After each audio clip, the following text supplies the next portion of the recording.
اور اس کے علاوہ جو چیف آف ڈیفنس فورسز ہے وہ نہ صرف آرمی چیف ہوں گے بلکہ وہ 2031 تک پاکستان کی مسلح افواج کے سربراہ رہیں گے اور تمام افواج کے سربراہ ہوں گے۔ تو یہ مکمل خبر ہے۔ اس خبر کے دینے سے اعزاز سید کی نہ صرف نوکری بچ گئی بلکہ جیو چینل کی بھی عزت بچ گئی ہے، جو ایک غلط خبر چلانے کی وجہ سے پامال ہو رہی تھی۔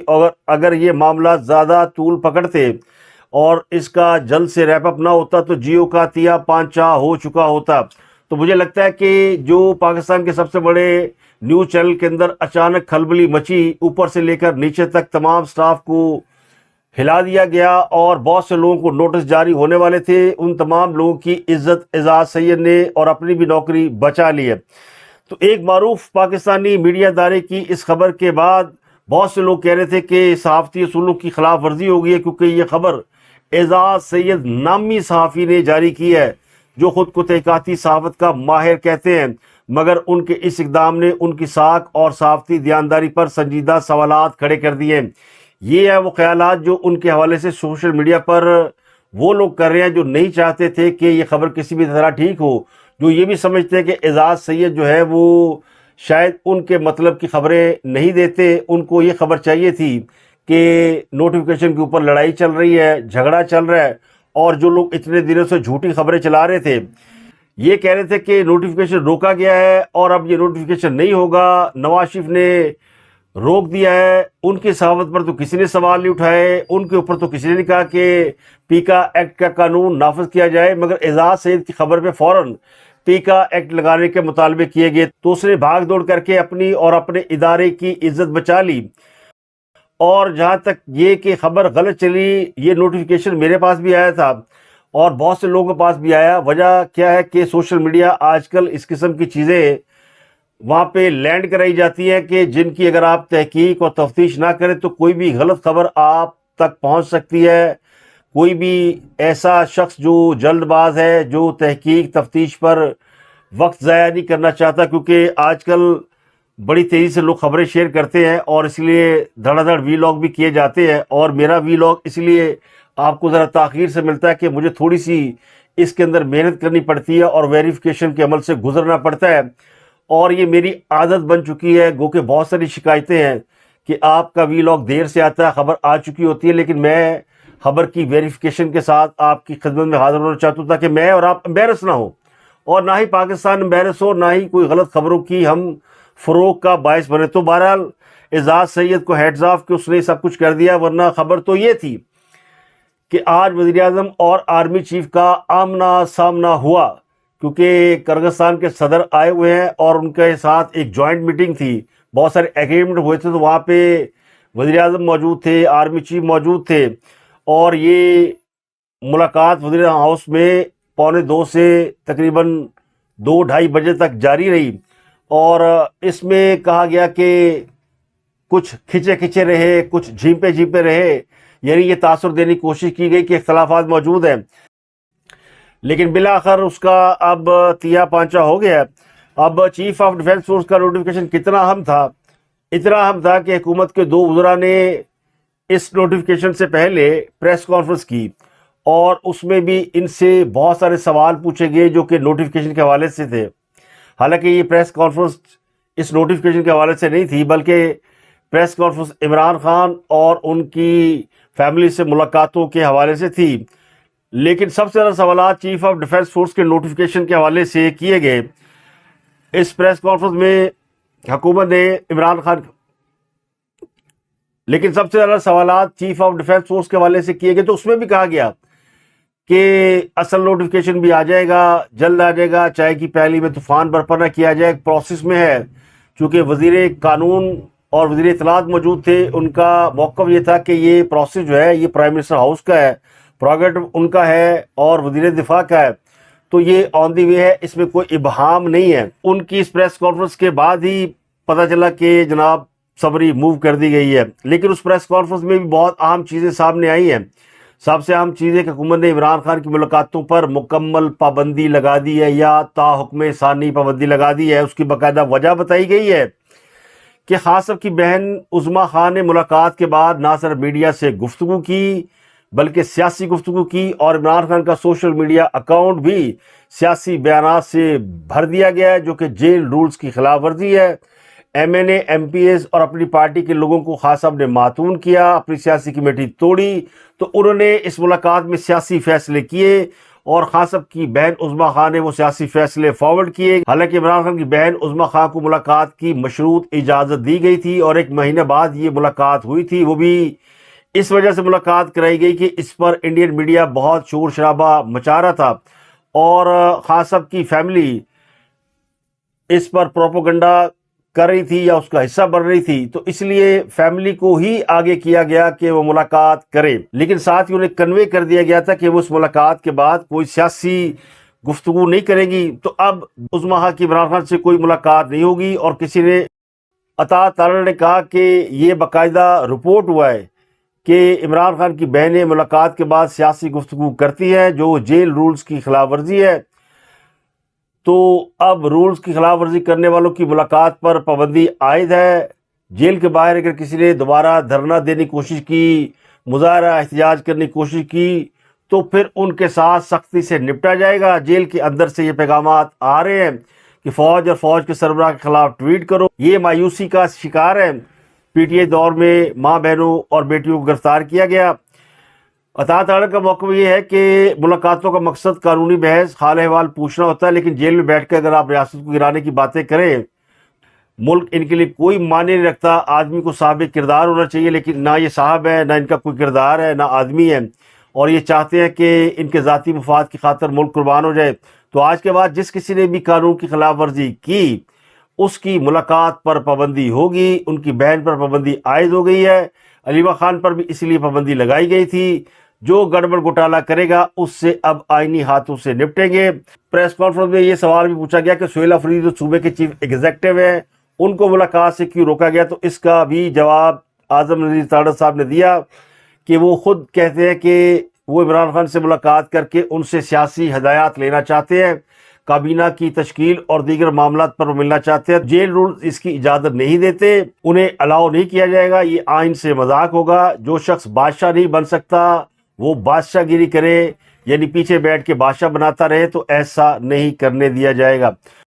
تو حکومت کی بڑی دبنگ قسم کی پریس کانفرنس تھی جس میں یہ اعلانات کیے گئے، کیونکہ آج عمران خان سے ملنے سہیل افریدی ایک بار پھر اڈیالہ پہنچے ہوئے تھے اور ان کی ملاقات نہ ہو سکی۔ یہ ان کی 9ویں کوشش تھی، 9 بار وہ کوشش کر چکے کہ عمران خان سے ان کی ملاقات ہو، انہیں انتظار کرایا گیا، وہ بیٹھے رہے۔ حالانکہ یہ بات کل بتا دی گئی تھی اور سینیٹر فیصل واڈا واشگاف الفاظ میں یہ کہہ چکے تھے کہ ملاقات نہیں ہونے دی جائے گی یا نہیں ہوگی۔ اس کے باوجود سہیل افریدی آج پہنچے اور میں نے بھی شاید آپ کو کل بتایا تھا کہ یہ اتمام حجت کے لیے آئیں گے۔ حالانکہ انہوں نے یہ اعلان کر رکھا کہ جب تک ملاقات نہیں ہوگی یہ دھرنا دیں گے، ہر جمعرات کو آیا کریں گے۔ پچھلی جمعرات آئے تھے، انہوں نے دھرنا دیا، ساری رات یہ بیٹھے رہے۔ آج یہ 5 بجنے میں کچھ منٹ رہتے تھے کہ واپس چلے گئے۔ آج انہوں نے یعنی ٹائم کے ختم ہونے کا انتظار بھی نہیں کیا کہ ملاقات کا ٹائم ختم ہو جائے پھر واپس لوٹیں۔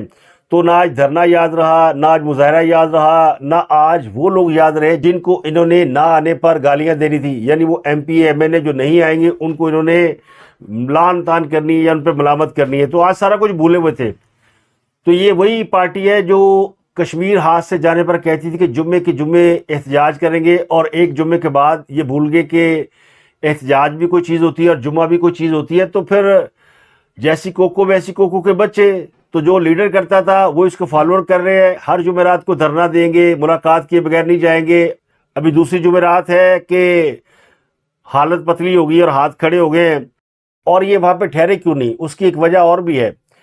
وجہ یہ کہ آج اس ذاتی دہشت گردی عدالت نے ان کو اشتہاری قرار دینے کی کارروائی کا آغاز کر دیا ہے۔ ان کے علاوہ مینا خان افریدی جو کہ کے پی گورنمنٹ کے سینئر وزیر ہیں، ڈاکٹر امجد اور دیگر افراد کے خلاف 26 نومبر کے احتجاج کیس میں ایک مقدمہ درج ہے۔ اسلام آباد کی اے ٹی سی نے اس کی سماعت کی۔ جج تھے ابوالاسناد محمد ذوالقرنین۔ انہیں بتایا گیا کہ ملزمان کو متعدد بار پیشی کے لیے طلبی کے لیے بلایا گیا لیکن وہ پیش نہیں ہوتے، جس کے بعد ان کے خلاف اشتہاری قرار دینے کی کارروائی شروع کر دی گئی ہے۔ عدالت کی ہدایت پر تفتیشی افسر نے ملزمان کی عدم حاضری سے متعلق رپورٹ بھی پیش کی، جبکہ کیس کی مزید کارروائی آئندہ سماعت تک ملتوی کر دی گئی ہے۔ اب اگر وہ اشتہاری قرار دے دیے گئے ہیں تو اب وہ تقریباً اشتہاری ہو چکے ہیں، تو خدشہ انہیں یہ تھا کہ کہیں لوگ انہیں پکڑنے کے لیے نہ آ جائے، تو انہوں نے پہلی فرصت میں کے پی کے دوڑ لگانا مناسب سمجھا، تو گنڈا پور سے زیادہ تیز دوڑے آفریدی صاحب اور پہنچ گئے، کیونکہ اگر یہ عدالت نے انہیں ڈکلیئر کر دیا کہ اشتہاری ہے تو نہ صرف گرفتار ہو گئے بلکہ ڈسکوالیفائی بھی ہو سکتے ہیں اور ان کی وزارت اعلیٰ بھی جا سکتی ہے۔ ان سے پوچھا گیا جب یہ پہنچے وہاں پر کہ رات کو فیصل واڈا نے کہہ دیا تھا کہ آپ کی خان صاحب سے ملاقات نہیں کرائی جائے گی، تو سہیل آفریدی نے بڑے تکبرانہ انداز میں کہا فیصل واڈا کون سا کور کمانڈر ہے، وہ ایک ناجائز سینیٹر ہے۔ تو اسی ناجائز سینیٹر نے جو اصل خبر تھی وہ کل ہی عوام کو بتا دی تھی کہ یہ ملاقات نہیں کر پائیں گے۔ اس کے علاوہ بھگوڑوں کو پاکستان واپس لانے کا مشن شروع کر دیا گیا ہے۔ وزیر داخلہ محسن نقوی صاحب نے چند روز پہلے کہا تھا کہ ہم بیرون ملک پاکستانیوں کو واپس لے کر آئیں گے، حالانکہ پاکستان کا برطانیہ سے کوئی معاہدہ نہیں ہے، نہ امریکہ سے، نہ یورپ کے کسی اور قابل ذکر ملک سے معاہدہ ہے۔ دبئی سے آپ پکڑ کے لا سکتے ہیں، کچھ اور ملکوں کے ساتھ آپ کے معاہدے ہیں، لیکن یو کے سے آپ کا کوئی معاہدہ نہیں ہے۔ لیکن محسن نقوی صاحب جو چیز ٹھان لیتے ہیں نا، وہ پھر کر کے سانس لیتے ہیں۔ تو انہوں نے طے کر لیا کہ 2 بندوں کو پکڑ کے پاکستان لایا جائے گا اور انہیں گھوڑا چوک میں یا ڈی چوک میں الٹا لٹکایا جائے گا۔ ان میں ایک ہے جناب شہزاد اکبر صاحب اور دوسرے ہیں عادل راجہ صاحب۔ ان پہ بڑا غصہ ہے حکومت پاکستان کو بھی اور خاص کر فوج اسٹیبلشمنٹ کو کہ یہ فوج کے حوالے سے بہت زیادہ پروپوگنڈا کرتے ہیں۔ تو ان کی واپسی کے حوالے سے جو پیش رفت ہے اس اعلان کے بعد سامنے آئی ہے، جس میں نقوی صاحب نے جعلی خبروں کے پھیلاؤ کے خلاف سخت کارروائی کا اعلان کرتے ہوئے برطانیہ میں موجود یوٹیوبرز کو واپس لانے کا فیصلہ کیا تھا۔ تو اب انہوں نے جمعرات کے روز برطانوی ہائی کمشنر جین میرٹ سے ملاقات کی ہے اور ان کے حوالے سے تمام دستاویزات ان کے سپرد کی ہیں، اور یہ کہا گیا ہے کہ ان کے ریڈ وارنٹ بھی جاری ہو رہے ہیں، تو آپ ان کی پاکستان واپسی کے لیے معاونت کریں۔ اسلام آباد میں یہ بڑی اہم ملاقات ہوئی جس میں وفاقی سیکرٹری داخلہ سمیت کئی حکام موجود تھے۔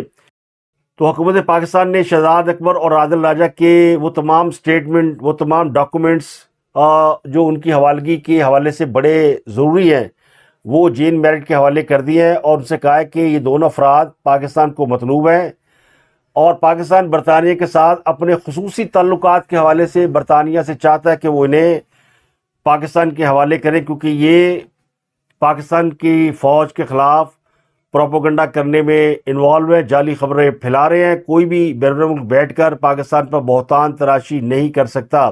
تو یہ باقاعدہ ان کی حوالگی کے لیے ریکویسٹ کی گئی۔ اس سے پہلے بھی جین میرٹ نے پاکستان کی ریکویسٹ پر پی آئی اے کی برطانیہ میں پروازوں پر پابندی کے عمل کو ختم کرایا تھا۔ تو جین میرٹ بہت زیادہ کوآپریٹو ہیں، کافی چانسز پیدا ہو گئے ہیں۔ یہی وجہ کہ شہزاد اکبر کا رونا دھونا شروع ہو گیا ہے۔ انہوں نے سوشل میڈیا پلیٹ فارم پر رد عمل بھی دے دیا اور کہا کہ مجھ پہ پہلے بھی بہت زیادہ ظلم ہوئے ہیں، میرے خاندان کو پاکستان میں اٹھایا گیا، برطانیہ میں مجھ پر تیزاب پھینکا گیا، اور جو برطانوی حکام کو شکایات کی جا رہی ہیں وہ درست نہیں ہے۔ میں نے کوئی غلط کام نہیں کیا، میں صرف پاکستان کی معاشی تنزلی، کرپشن اور خراب گورننس کے حوالے سے بات کرتا ہوں اور انسانی حقوق پر بات کرتا ہوں۔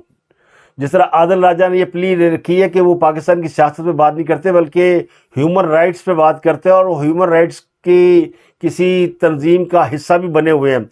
تو عادل راجہ جو سابق فوجی افسر ہیں، ان کو برطانیہ کی ہائی کورٹ پہلے ہی ایک سابق انٹیلیجنس افسر پر بے بنیاد الزامات لگانے پر 3,50,000 پاؤنڈ ہرجانہ ادا کرنے کا حکم دے چکی ہے۔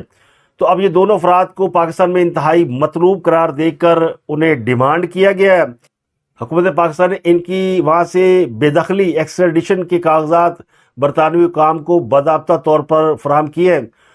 اس کے علاوہ پاکستان اور افغانستان کے حوالے سے 2-3 اہم ڈیولپمنٹ ہیں۔ ایک تو پاکستان اور افغانستان کے درمیان سیز فائر جاری رکھنے پر اتفاق کیا گیا ہے، اور ذرائع نے بتایا کہ حکومت پاکستان نے یو این او کی درخواست پر انسانی ہمدردی کے تحت خیبر تورخم چمن تجارتی گزرگاہ وقتی طور پر کھولنے کا فیصلہ کیا ہے۔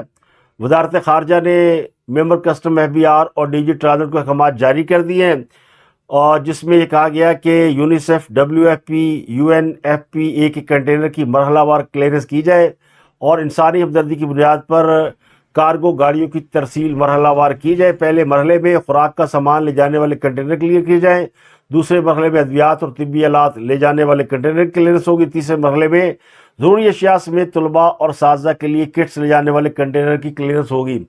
تو پاکستان نے تو الاؤ کر دیا کہ جو یو این او کے تحت ان کا سامان آ رہا ہے افغان ٹرانزٹ ٹریڈ کے ذریعے، وہ پاکستان ان کو لے جانے کی اجازت دے رہا ہے، لیکن دوسری طرف سے باندر پوشلتے کھڑا ہو گیا۔ افغان طالبان کے ترجمہ ذبیح اللہ مجاہد نے کہا ہے کہ پاکستان نے سیاسی اور معاشی دباؤ ڈالنے کی غرض سے تجارتی اور راہداری کے راستے بند کر رکھے ہیں، اس سے دونوں طرف کو نقصان پہنچ چکا ہے، لیکن تجارتی راستے اس وقت ہی کھولے جائیں گے جب پاکستانی حکومت کی طرف سے یقین دہانی کرائی جائے گی کہ مستقبل میں انہیں سیاسی دباؤ کے لیے بند نہیں کیا جائے گا۔ یعنی آپ ذرا سچویشن کو سمجھے، یو این او کہہ رہا ہے کہ آپ کھول دیں، ہمارا سامان سڑ رہا ہے جو افغانستان جانا ہے، پاکستان نے اجازت دے دی ہے۔ اب افغانی کہہ رہے ہیں نہیں جناب، ہم یہ سامان اس وقت آنے دیں گے جب پاکستان اس کو دوبارہ بند نہ کرنے کی یقین دہانی کرائے گا۔ یعنی آپ ان کی چلاکیوں کا اندازہ لگائیں، ایک طرف بھوکے مر رہے ہیں اور دوسری طرف مونچھوں کو انہوں نے چاول لگائے ہوئے ہیں کہ بریانی کھائی ہے۔ ان پر ازبکستان نے بھی ترس کھانا شروع کر دیا ہے اور 4 سال بعد واحد زمینی سرحدی راستہ کھول دیا ہے۔ 2021 میں وہ راستہ بند کیا گیا تھا جب طالبان اقتدار میں آئے تھے۔ عام مسافروں کی آمد و رفت کے لیے بڑا مؤثر راستہ تھا، لیکن ازبکستان نے بند کر دیا تھا۔ اب بھوکے مر رہے ہیں تو ریکویسٹیں کر رہے ہیں، ازبک چیمبر آف کامرس انڈسٹری کے پاس گئے ہیں کہ ہم آپ کے ساتھ تجارت کرنا چاہتے ہیں، تو انہوں نے پھر اپنی گورنمنٹ سے کہا کہ اس کو کھول دے کیونکہ پاکستان نے ان کا ناطقہ بند کر رکھا ہے، یہ تو بھوکے مر جائیں گے۔ تو انہوں نے وہ گزرگاہ کھول دی ہے۔ چیمبر نے بتایا کہ ویزا نظام برقرار رہے گا۔ ازبکستان نے بھی یہ اپرچونٹی ڈھونڈ لی ہے کہ ان کو مال بیچا جا سکتا ہے یا ان کا مال خریدا جا سکتا ہے، تو انہوں نے وہ بیریئر ہٹا دیے۔ اس کے علاوہ وہ لوگ جو سوشل میڈیا پر ٹک ٹاک یا شارٹس ویڈیو دیکھتے ہیں وہ جانتے ہیں پیاری مریم کو، بڑی مشہور سوشل میڈیا انفلوئنسر ہے، بہت اچھی شارٹ ویڈیوز بناتی رہی ہیں، دلکش کانٹینٹ تھا ان کا، اور بغیر یعنی نان پولیٹیکل قسم کا کانٹینٹ ان کا بڑا ہی پاپولر تھا۔ لاکھوں دلوں پر حکمرانی کرنے والی اس پیاری انفلوئنسر پیاری مریم کا انتقال ہو گیا ہے۔ ذرائع کے مطابق مریم اپنے شوہر احسن علی کے ساتھ خوشگوار زندگی گزار رہی تھی اور وہ جڑواں بچوں کی ماں بننے والی تھی۔ اچانک طبیعت خراب ہونے پر انہیں ہاسپٹل لے جایا گیا، لیکن دوران زچگی وہ انتقال کر گئی ہیں۔ ان کے بچوں کو بھی بدقسمتی سے بچایا نہیں جا سکا، تو یہ ان کے ویورز کے لیے بڑی افسوسناک خبر ہے۔ اس کے علاوہ اسلام آباد ہائی کورٹ نے انجینئر محمد علی مرزا کو گستاخی کا مرتکب قرار دینے کی اسلامی نظریاتی کونسل کی رائے پر حکم امتناع برقرار رکھا ہے۔ اسلامی نظریاتی کونسل نے انجینئر محمد علی مرزا کو گستاخی کا مرتکب قرار دیا تھا۔ جسٹس محسن نصر کیانی نے ریمارکس دیے کہ عدالت اسلامی نظریاتی کونسل کے اختیارات کو معطل نہیں کر رہی، مگر جو رائے انہوں نے انجینئر محمد علی مرزا کے حوالے سے دی ہے اس پر اسٹے آرڈر برقرار رہے گا۔ اس کے علاوہ عدالت نے اٹارنی جنرل منصور اعوان کو معاونت کے لیے طلب کیا کہ وہ آ کر بتائیں ریاست کا موقف کیا اس حوالے سے اور ریاست اس حوالے سے کیا کہتی ہے۔ ہائی کورٹ کے جسٹس محسن کیانی نے کہا کہ اسلامی نظریاتی کونسل کی رائے صدر کو، گورنر کو یا پارلیمان کو بھیجی جا سکتی ہے، لیکن اس کیس میں ایک ایس ایچ او نے یہ رائے ڈیمانڈ کی اور اس کو یہ رائے فارورڈ کی گئی۔ اس کیس میں مقدمے کا مدعی بھی پیش ہوگا اور اس نے کہا کہ میں معاونت کرنا چاہتا ہوں۔ جج نے پوچھا آپ ہیں کون؟ تو مدعی نے بتایا کہ جناب میری درخواست پر مقدمہ درج ہوا ہے۔ محسن حسن کیانی نے کہا کہ مہربانی آپ پیچھے بیٹھ جائیں، آپ کو اس وقت نہیں سن سکتے کیونکہ آپ کا مقدمہ نہیں چل رہا، اس وقت ہم بات کر رہے ہیں اسلامی نظریاتی کونسل کے اختیارات پر۔ تو عدالت نے اب اس کیس کی سماعت موسم سرما کی چھٹیوں کے بعد تک ملتوی کر دی ہے۔ ویسے انجینئر محمد علی مرزا کی عدالت نے ضمانت منظور کر لی ہے، لیکن تاحال ان کی رہائی کے بارے میں کوئی خبر نہیں آئی کہ وہ رہا ہوئے ہیں یا نہیں۔ اس کے علاوہ ایک اہم خبر ہے کہ امریکہ میں گرفتار ہونے والا شخص لقمان خان افغان شہری نکلا۔ اس کے بارے میں دعویٰ یہ کیا جا رہا تھا کہ وہ پاکستانی ہے۔ لقمان خان یونیورسٹی کا طالب علم ہے جو افغان والدین کے گھر پاکستان میں پیدا ہوا اور بعد میں فیملی امریکہ چلی گئی، تو اب وہ ڈوئل نیشنل ہے، اس کے پاس امریکہ اور افغانستان کی دوہری شہریت ہے۔ زیادہ تر وقت اس کا افغانستان میں گزرا ہے، لیکن بھارتی میڈیا نے اس پہ بہت پروپیگنڈا کیا کہ پاکستان اس میں شامل ہے اور یہ پاکستان کی سازش ہے۔ اس کو 24 نومبر کو ڈیلا ویئر سے گرفتار کیا گیا تھا۔ اس سے پستول میگزین اور مبینہ حملے کی منصوبہ بندی کی دستاویزات اور ایک منشور برآمد ہوا تھا جس میں اس نے وارلنگٹن کیمپس میں بڑے حملے میں سب کو مار دینے اور شہادت حاصل کرنے کی خواہش کا اظہار کیا تھا۔ اگلی خبر 11ویں NFC اجلاس کے حوالے سے ہے۔ اس اجلاس میں بہت ساری دلچسپ چیزیں سامنے آئی ہیں۔ ایک تو وفاق نے صوبوں سے اخراجات کی تفصیلات مانگی ہے کہ NFC وارڈ میں انہیں جو رقوم ملتی ہیں وہ کہاں خرچ کی جاتی ہیں، ان کی تفصیلات دیں، تو سندھ نے تفصیلات دینے سے انکار کر دیا ہے۔ سندھ کا موقف ہے کہ NFC کے حوالے سے جو اجلاس ہو رہا ہے یہ ریونیو کا فورم ہے، یہ اخراجات کا نہیں ہے، اس لیے ہم اخراجات کی تفصیل نہیں دے سکتے۔ ذرائع کے مطابق وفاقی حکومت نے صوبوں کے فنڈز میں کٹوتی کی کوئی بات نہیں کی۔ پہلے کہا جا رہا تھا کہ صوبوں سے 3% مانگا گیا ہے کہ وفاق کو دیا جائے تاکہ وہ فوج اور دیگر اداروں کے اخراجات میں استعمال کریں، لیکن اس کے برعکس صوبوں نے وفاق سے پیسے مانگے ہیں کہ ہمیں 5% ٹیکس وصولیوں کو دیا جائے، مگر FBR نے اس کی مخالفت کر دی ہے۔ تو اب اس اجلاس میں سندھ اور KPK کے وزراء اعلیٰ شریک ہوئے، باقی پنجاب اور بلوچستان کے وزراء خزانہ نے شرکت کی۔ وزیر خزانہ نے اس اجلاس کی صدارت کی۔ اب جنوری یا فروری میں اس کا اگلا اجلاس ہوگا اور اس سے پہلے فیصلہ یہ کیا گیا کہ ورکنگ گروپ قائم کیا جائے تاکہ جو بھی کمپلینز ہیں وہ سبمٹ کی جا سکیں۔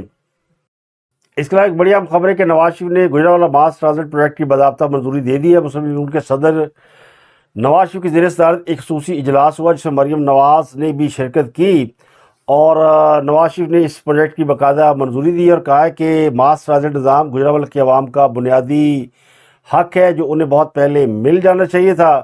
بریفنگ میں بتایا گیا کہ Gujranwala mass transit project Ahmadabad سے گکڑ تک 30 کلومیٹر سے زائد طویل ہوگا جو شہریوں کی نقل و حمل میں نمایاں بہتری لائے گا۔ اس اجلاس میں CM پنجاب کے علاوہ وزیر دفاع خواجہ آصف بھی شریک ہوئے اور پروجیکٹ کے مختلف تکنیکی اور ترقیاتی پہلوؤں پر غور کیا گیا اور جلد کام شروع کرنے پر اتفاق کیا گیا۔ اس کے علاوہ پنجاب میں موسم سرما کی تعطیلات کا باقاعدہ اعلان کر دیا گیا ہے جو کہ 23 دسمبر سے شروع ہو کر 10 یا 11 جنوری 2026 تک رہیں گی۔ تو پاکستان کے پہلے chief of defence force general Asim Munir کا بھی بیان سامنے آ گیا ہے اور ایوان صدر میں انہوں نے صحافیوں سے غیر رسمی گفتگو کی ہے جس میں انہوں نے کہا کہ چیزیں درست سمت میں جا رہی ہیں، سب کچھ ٹھیک ٹھاک چل رہا ہے اور پاکستان اونچی اڑان کی جانب گامزن ہے۔ اس خبر کی مزید تفصیلات بھی آپ کو بتائیں گے، لیکن اب تک کے لیے اتنا ہی۔ آپ سے ملاقات ہوتی اگلے ولاگ میں۔ اپنا گردنوا کے لوگوں کا بہت خیال رکھیے گا۔ ظاہر یہ بھی دعویٰ کیا کہ چیف آف ڈیفنس فورس کی تقرری کے بعد ان کے اعزاز میں ایک تقریب بھی منعقد کی جا رہی ہے جہاں ان کو یہ اعزاز سونپا۔ اب تک کے لیے اتنے، آپ سے ملاقات ہوتی ہے اگلے ولاگ میں۔ اپنا گردنوا کے لوگوں کا بہت خیال۔